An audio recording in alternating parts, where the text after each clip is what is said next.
Hey everyone, what's going on? Welcome to the channel and thank you so much for tuning in to this review. Sorry about the bright sunlight outside, but all of a sudden it seems to be sunny here in the UK, although in October and it's been really windy and cold. Yeah, that's besides the point. I've just gone out of the cinema. I'm just seen a movie called How to Save the Immortal, the 10:20 AM showing. So this one is an animation movie over from Russia, and of course it's been English voice cast or American voice cast to do the dubbing for over here. This is not going to be kind of like a standard review. I'm just going to kind of tell you guys a little bit about the plot and just get straight into my thoughts here. The plot, we've got a main character called Drybone, who's like this sorcerer, this fiend kind of type character. And I don't know if it's a kind of like Russian folklore, possibly. I'm not too sure on that.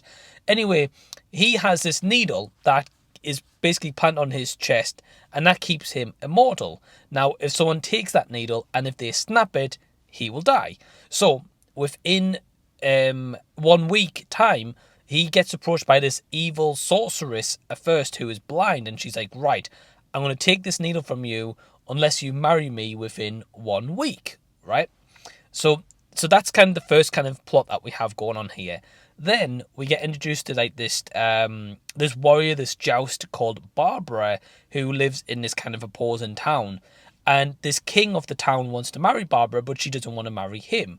So he makes a deal with this kind of old woman, this witch kind of character, where he gets the needle of dry bones and says, right, if you don't kidnap Barbara for me because I want to marry her, he's going to snap the needle. So ultimately, I think by now, you know, this fiend sorcerer guy, Drybone, doesn't find love and, of course, has to kidnap Barbara. And you guys probably can see where this movie is going to go without spoilers from me. I just want to give a very special shout out to all my awesome Patreons who help to really support the channel. If you're interested in joining, click in the description box, click on the link tree, click on the Patreon from there, and memberships only start from £1 per month.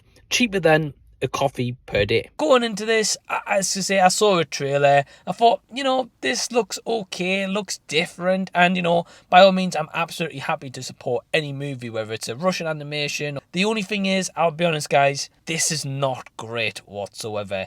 I appreciate it's a lower budget. I appreciate it's a Russian animation movie. Maybe over in Russia, this is well beloved, and maybe it is going to get like a warmer reception, which I can definitely appreciate. And as I mentioned, I think it definitely leans into some of Russian folklore, but this is absolutely filled with a lot of problems, and I'm actually kind of surprised it got a UK cinema release, because this feels as if it should be like a direct-to-streaming movie. I've got absolutely a ton of negatives. In terms of positives, the Drybone character I didn't really mind. I feel as if, you know, the character, it was okay. But that's kind of like the only positive I had. I can't say I was bored throughout or anything. So, yeah, 2 positives. Unfortunately, the rest of the negatives, though, however, is one of the side main characters is a loaf of bread. And honestly, the bread is absolutely annoying. You're not going to like that character at all. It's full of bread jokes. It is too loud. It's rambunctious. And it's just flat out annoying. And every time the bread was on screen, the king, not a great character either. Predictable, mustache twirling villain. You don't really care about, I'll be honest.